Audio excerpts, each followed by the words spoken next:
ça sèche. Je suis pressé de voir ce que ça donne. Bonjour les amis, j'espère que vous allez bien. Si vous n'êtes pas encore abonné, c'est ici que ça se passe. Justement, cette vidéo là je la fais pour un abonné qui s'est tenté à faire un pot de fleurs en béton et malheureusement apparemment la pièce aurait craqué au démoulage, donc ça arrive, hein, mais moi le premier, ça m'est arrivé assez souvent avant d'arriver à faire des trucs à peu près corrects. Donc la personne m'a dit tiens, ça serait bien que tu fasses une vidéo là-dessus. Donc finalement je me suis dit oui, ça pourrait être une bonne idée. La vidéo pourra peut-être être partagée parce qu'apparemment c'est un sujet qui intéresse pas mal de monde. Donc on verra bien ce que ça donne.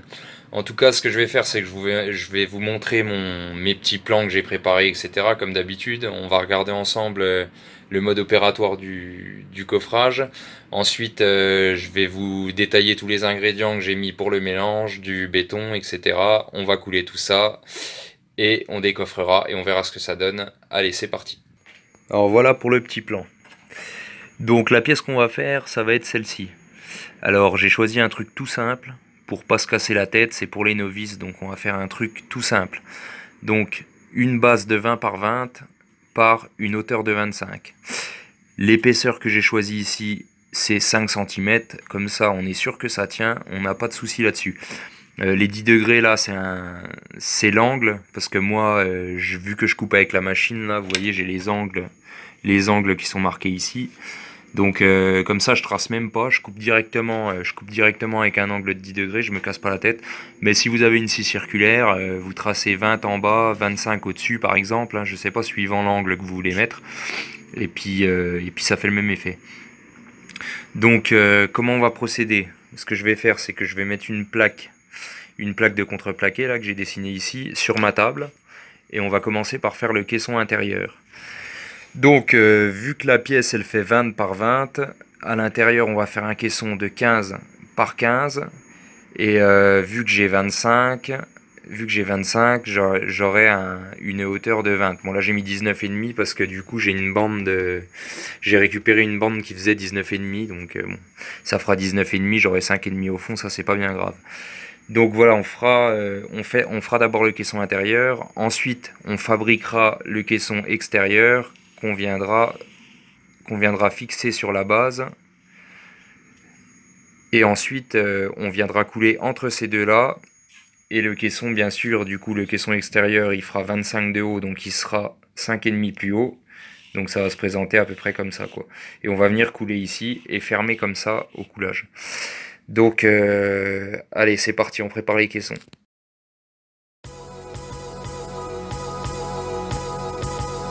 Donc là, je fabrique le caisson intérieur et extérieur.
Donc là ça y est, c'est coffré. Donc ça m'a pas pris tant de temps que ça, là, avec la machine là il m'a fallu quoi, 1 heure de temps. Donc voilà, là on a la partie extérieure. Voilà. Vous voyez, ça va être la forme de notre pot. Et là on a la partie, on a le caisson intérieur. Alors ce que j'ai oublié de préciser tout à l'heure, c'est que voilà, parce que moi j'avais mis qu'il faisait 19,5 de haut, mais faut quand même le faire, faut quand même que ici ça soit moins long qu'ici quoi. Il faut que ça soit un petit peu conique comme ça, parce que sinon vous arriverez jamais à l'enlever. Vous allez galérer et puis c'est ça qui va faire que vous risquez de casser la pièce. Donc je sais pas si on voit sur la vidéo, mais ah, puis j'ai pas mon mètre là. Ah si, il est là. Voilà, donc là j'ai 15 et en bas j'ai 16,5. Donc là je devrais pas avoir de mal à le sortir. Pour le dessus, je me suis pas cassé la tête. Au début, je voulais fermer en contreplaqué, mais finalement, j'ai laissé ouvert, j'ai fermé avec du scotch. Et ça sera encore d'autant plus facile à le sortir avec du scotch. Ça évitera que le contreplaqué du dessus, il reste au fond quand on démoule. Donc ça, je pense que ça va être une bonne alternative. Donc voilà, là, le caisson, il est vissé par en dessous.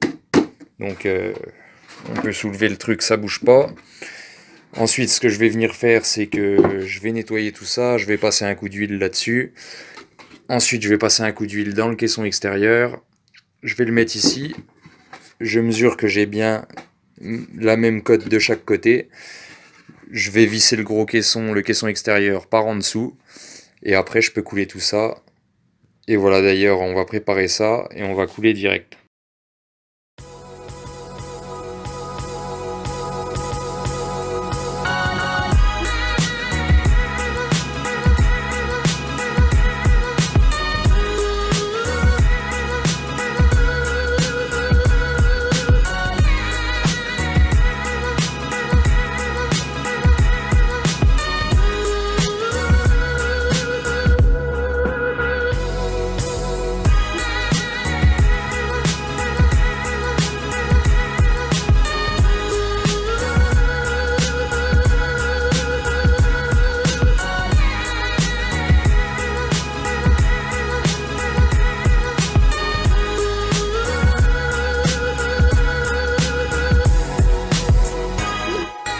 Donc là je mets du plâtre histoire que le coffrage soit bien lisse.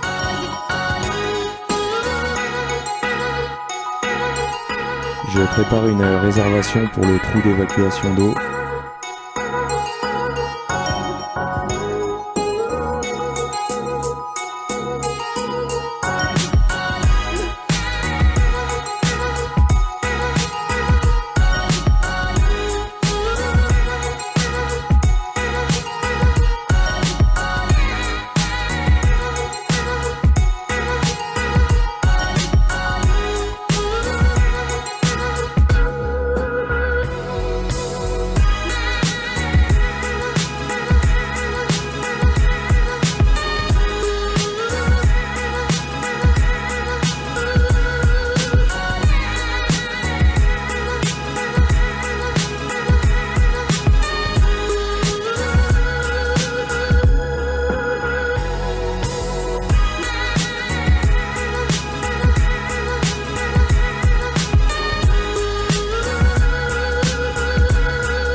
Petite précision avant qu'on voit ensemble la composition du béton. Donc là, je suis venu ajouter, comme vous avez vu sur la vidéo, un rouleau de PQ. On peut faire plein de choses avec du PQ. Je suis venu le scotcher par-dessus, c'est pour l'évacuation d'eau du pot de fleurs. Là, on voit pas parce que j'ai fermé, mais j'ai mis du scotch dans tous les angles pour éviter de plâtrer. J'ai plâtré ce côté-là, les petits trous qu'il y avait, etc. pour que ça soit lisse. Ensuite, je suis venu mettre du silicone par en dessous, donc là on voit le boudin de silicone qui a dégueulé un peu pour éviter les remontées d'air dans le coffrage, et je suis venu le visser là-dessus, ce qui fait que ça l'a comprimé dessus. Donc là ça bouge plus, on peut soulever le bordel, il n'y a pas de problème. Donc c'est parti, on va voir ensemble la composition du béton. Donc il va nous falloir du ciment blanc, vu que j'ai décidé de faire le pot en blanc. Donc du ciment blanc Lafarge. Après peu importe la marque, hein. Le principal c'est que vous vous assuriez d'avoir ces deux logos là. Donc le logo CE et le logo NF. Donc ça c'est un gage de qualité, hein, parce que des fois on a des sacs qui ont juste le logo CE. Après ça tient, mais pour des petits ouvrages comme ça avec une faible épaisseur, moi je vous conseille quand même de choisir des sacs avec ces deux logos là. Ça vous permettra déjà de partir sur une bonne base. Donc voilà pour le choix du ciment. Ensuite, vu que notre pot de fleurs il va être mis dehors, donc il sera exposé aux intempéries. Ensuite, notre plante, on va forcément l'arroser, donc il va être en contact permanent avec l'eau. J'ai choisi de mettre de l'hydrofuge de masse à l'intérieur. Donc ça c'est hydrofuge de masse liquide, imperméabilise les mortiers et bétons, etc. Haute résistance à la pénétration d'eau.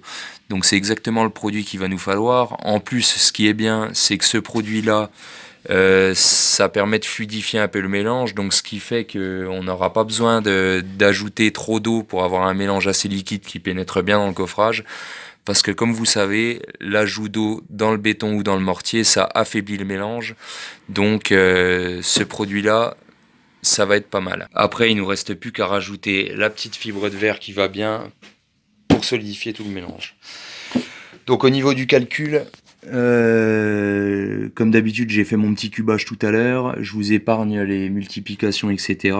J'ai calculé qu'il me faudra 8 litres de béton, donc 2 fois 4 litres, puisque comme je vous expliquais dans les autres vidéos, mes seaux font 11 litres, donc faire 8 litres de mélange dans un seau de 11 litres c'est plus la galère qu'autre chose, donc du coup je fais le mélange en 2 fois. Donc on reste sur la même proportion que d'habitude, donc c'est-à-dire 2,5 volumes de sable pour 1 volume de ciment. Donc pour 4 litres de béton, il va me falloir 1,6 litres de ciment. Donc c'est parti, on va mélanger ça ensemble.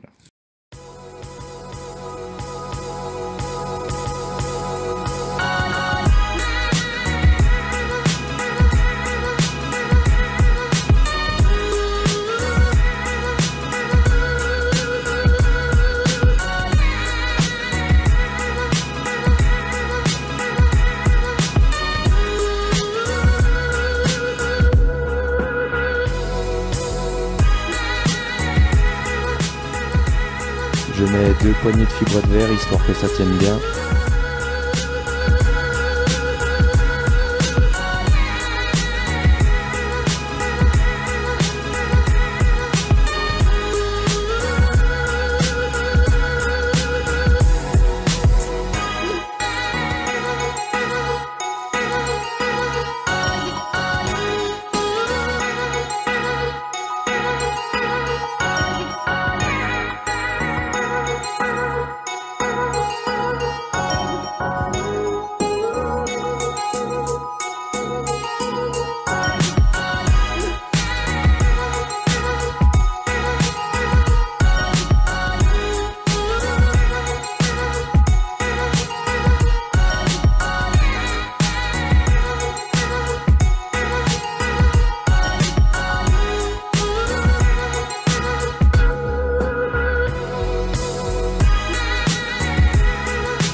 Je mets un morceau de feuillis en fibre de verre pour renforcer le fond du pot et le tour de la réservation.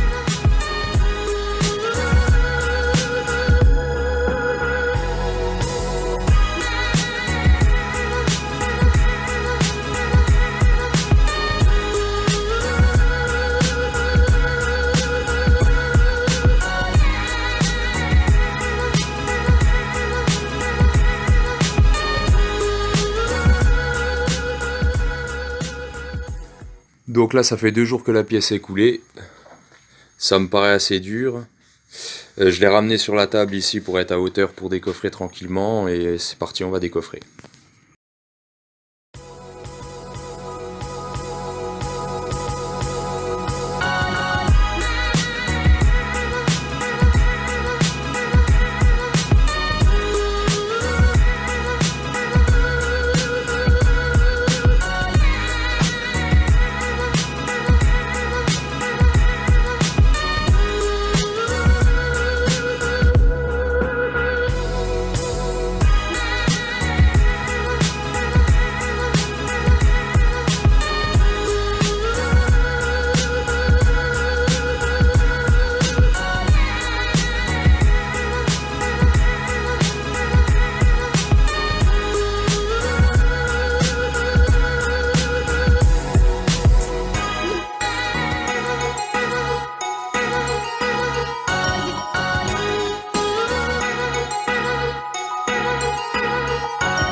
pas enlever le caisson à l'intérieur, alors du coup je vais visser un pinceau dessus pour pouvoir l'enlever plus facilement.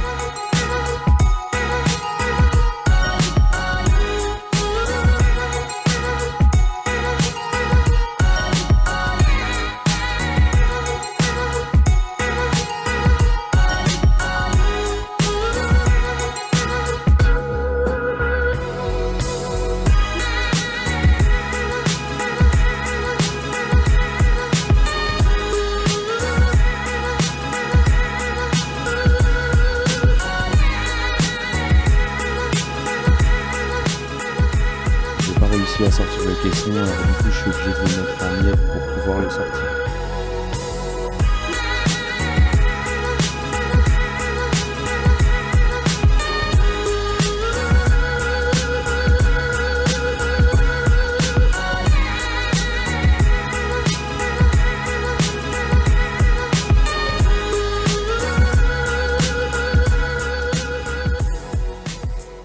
Ça y est, c'est décoffré. Bon, c'était pas sans mal, hein, j'en ai chié comme un voleur. Surtout pour enlever le caisson à l'intérieur, là. Vous avez vu sur la vidéo, l'extérieur, ça a été tout seul. Mais alors l'intérieur, laisse tomber, quoi. L'intérieur, laisse tomber parce que... Pourtant, je l'avais fait conique, j'avais mis du scotch dans les angles. Mais ouais, non, le bois, même huilé directement sur le truc, quand c'est coincé comme ça, des quatre côtés, ça va pas. Donc la prochaine fois, je mettrai une bande résiliente tout autour, partout avec du scotch par-dessus, ou alors du carton, enfin, histoire d'avoir un truc mou en contact avec le béton, quoi. Parce qu'on aurait eu que deux côtés, ben, ça se sera enlevé tout seul, mais là, coincé à l'intérieur, j'ai sorti l'artillerie lourde, là, j'ai dû mettre une demi-heure à tout enlever. Le caisson intérieur, j'en ai fait de la charpie. Voilà. Donc le mode opératoire... Enfin, l'idée était bonne, mais le caisson intérieur, non, il faut mettre quelque chose autour, sinon vous n'allez pas y arriver. Mais la solidité du pot, elle est quand même là, parce que j'ai forcé comme un ouf avec le truc, là. Et finalement, 2 jours après, j'ai juste pété ça, quoi, je veux dire. C'est quand même vachement costaud. Donc voilà, bah là, il n'y a pas grand-chose de... Il est ressorti quand même plutôt propre. Par rapport aux autres meubles d'avant. Bon, il y a des bulles, hein, comme d'habitude, pourtant j'ai tapé, mais bon. Alors, on peut pas faire la perfection du premier coup, donc là, ce que je vais faire, je vais le laisser comme il est. On va le poncer au papier à poncer, déjà au 180, là, pour enlever tout ce qui est friable et tout ça. Et puis on va passer un coup de barbotine blanche. Ensuite, on va le reponcer après, et ensuite on va le vernir, et puis on mettra la petite fleur qui va bien dedans. Et je vous reprendrai juste après. Je ponce au grain 180 avant d'appliquer la barbotine.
On est le lendemain, la barbotine est bien sèche, donc je ponce au grain 600 avant d'appliquer les 2 couches de vernis.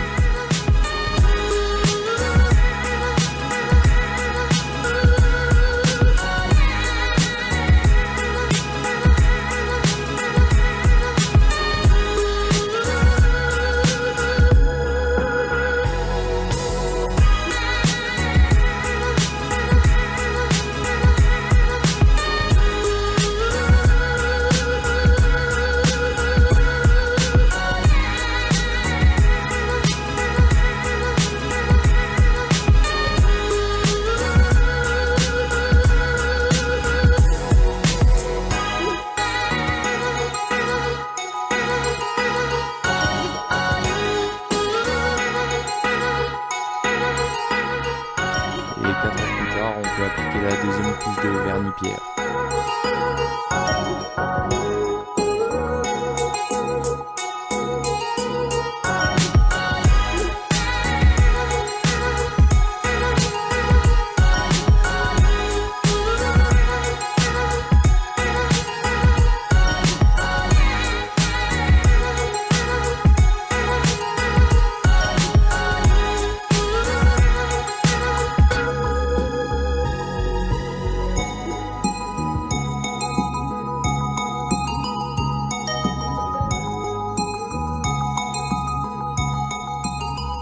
Voyons ce que ça donne une fois dans le salon.